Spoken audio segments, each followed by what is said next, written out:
Thank you, Chris. So yeah, I put this together a couple of days ago because there's a lot going on right now, and I wanted to keep it simple and concise around what you can do, and maybe you can take a few tips out of this presentation. So the first step is communicate. So when it comes to a crisis, communication, if you always focus on building a relationship with your customers, fans and followers, you always find yourself communicating in the right direction. So a lot of us have mentioned it already this morning. Communication is key right now with your team, with your customers, with your networks, suppliers, your community. One of the things I also work with the physiotherapist that Chris works with, who he mentioned, and letting customers know that you're cleaning. Also, there's opportunity, like he started doing telehealth sessions and realized that when he's had a quiet period during winter and people have been sick, this is something that he can continue to use in his business. So communication is really, really key. Staying in touch with your customers via social media, via email, whatever you need to do. Okay, so second step is be positive. So the Chinese use 2 brush strokes to write the word crisis. One brush stroke stands for danger and the other for opportunity. In a crisis, be aware of danger, but recognize the opportunity. So quite often, at the moment, you'll see lots of people panicking and worrying, and that's not helping. If you need to switch the TV off and switch social media off for a while just to give you some time, just like Anna was talking about, then do that in order for you to be able to think about what you need to do. Sometimes less use is better. So be a leader in what you're doing.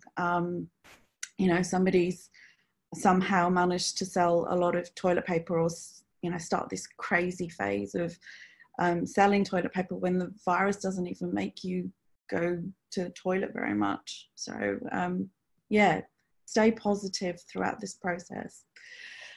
Third step is know your cycles. Spring passes and one remembers one's innocence. Summer passes and one remembers one's exuberance. Autumn passes and one remembers one's reverence. Winter passes and one remembers one's perseverance. So just like the seasons change, this too will pass.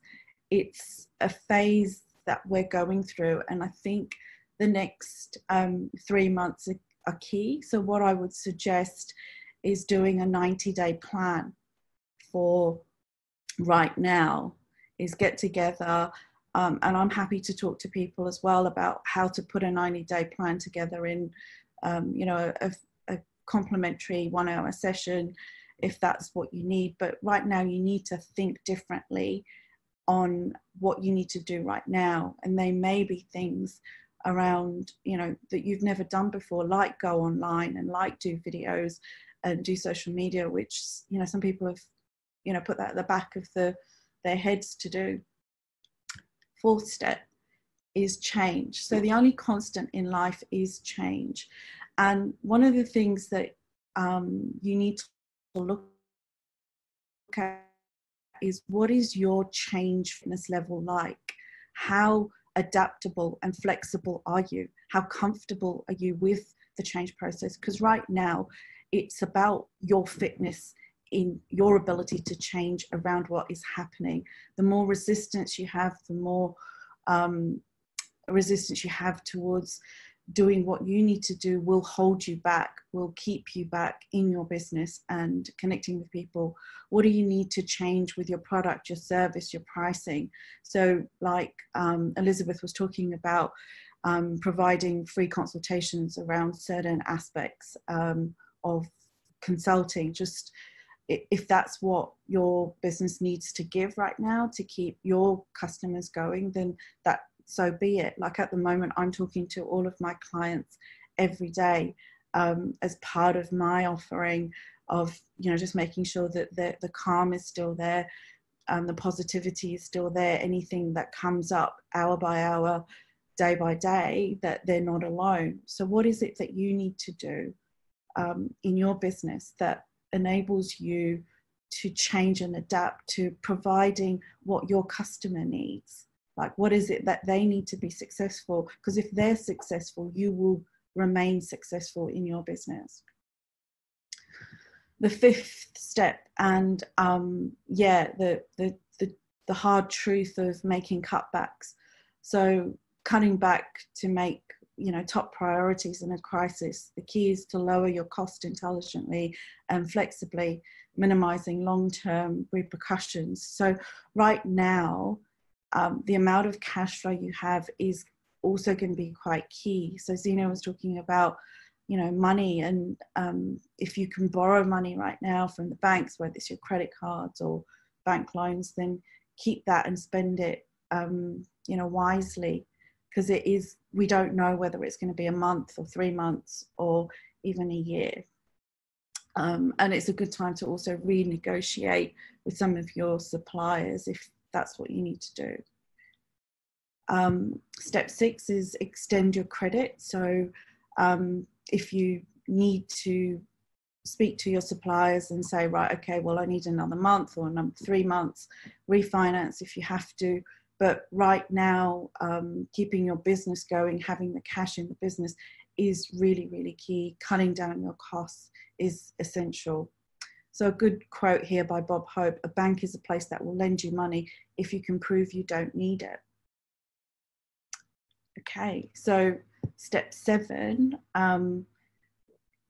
cutting costs around your staff. So another way to manage the people in your staff is to encourage them to take holidays.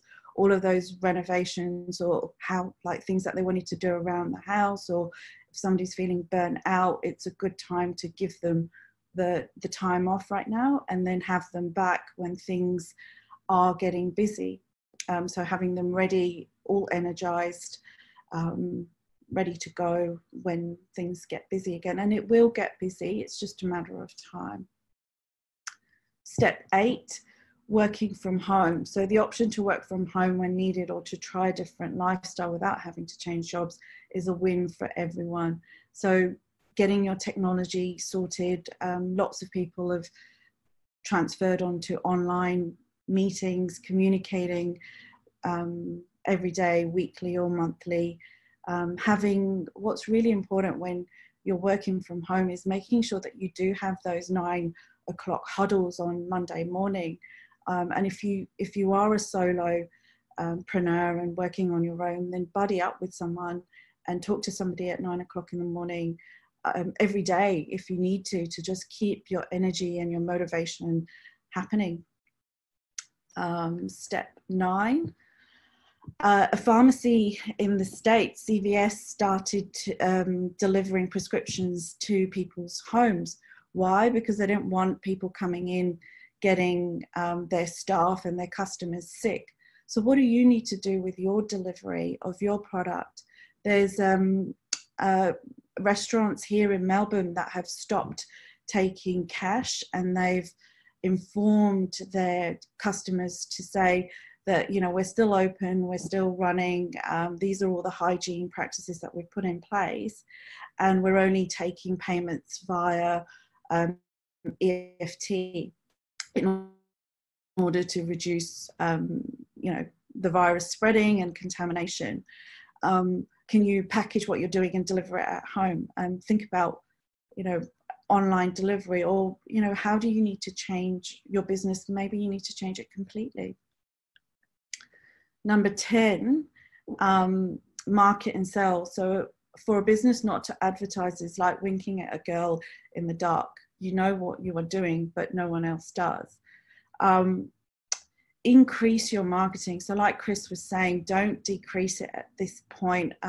Costa and other people have mentioned that they've stepped up their social media. People need to know what you do, what you're offering, and how you've adapted to what's going on right now. If you need to get cash up front because it is a trying time, so do that. Ask for 50%, ask for upfront payment, because you don't know what people's cash flow situation is like and whether you will get paid or not. Step 11, use your own database. Quite often we forget the customers that we've already served and they already know and trust you. So talk to them. They're less likely to go to somebody at this point new. So get back to your database and talk to people that already know you, that you've already got a relationship. One of the key things that's working for my physiotherapy business is that they don't sell their product or service. What they do is they actually have a relationship. And most people in a time of crisis need to continue to have those relationships that they rely on. So whilst you're in business and you're thinking about your product and service, sell good relationships. Relationships and communication are key in the time of crisis, because if you have built trust and you've engaged with a client or a customer of yours, they will need you and they won't leave you at this time. So the last one is common sense and compassion. So the key to a realistic customer expectation, and then not just to meet them, but to exceed them, preferably in unexpected and helpful ways. So really, have compassion. Think about what is it that my customer needs right now.